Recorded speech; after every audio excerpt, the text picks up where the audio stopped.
Jammu Kashmir assembly तहलील होने के बाद अब कई तरह के बयान सामने आ रहे हैं। रियासत के गवर्नर ने अपने फैसले के दिफा में कहा है कि अराकीन असेंबली को मिलिटेंटों की धमकियां मिल रही थी।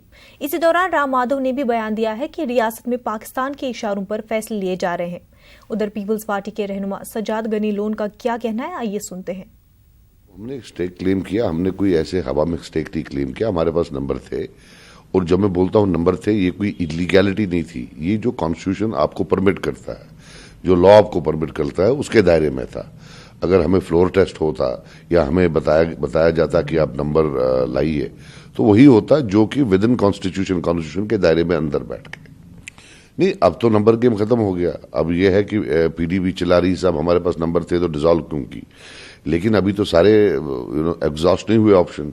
अगर उनको ज्यादा इफ दे आर एग्रीव्ड, वो कोर्ट का दरवाजा खटखटा सकते हैं, लेकिन वो जाएंगे नहीं, क्योंकि नंबर उनके पास कभी थे नहीं। ये तो सब बातें ही थी, सब ड्रामा था। कोई अभी तक तो कोई लेटर ऑफ सपोर्ट हमने देखा नहीं था। ये तो बड़ी खुशी है कि एटलीस्ट हमने उनको साथ ले आया।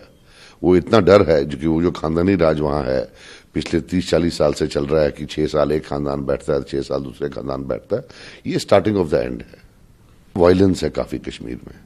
आप किसी चीज पर यहां सरप्राइज मत होया करें कि उन्होंने ऐसा बोल दिया तो ये कैसे हो सकता है। वहां कुछ भी हो सकता है।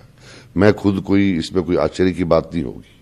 फारूक साहब से बात करिए ना 1987 की, 1996 की, जब रिग करके इस स्टेट को इसमें डाल दिया, तब से वायलेंस खत्म नहीं हो रही है। या जब 96 में सीधे सिलेक्ट होकर बैठ गए, वो ना हमें डिक्टेशन देना मॉरलिटी पर। जब भी हो इलेक्शन, हम तैयार हैं।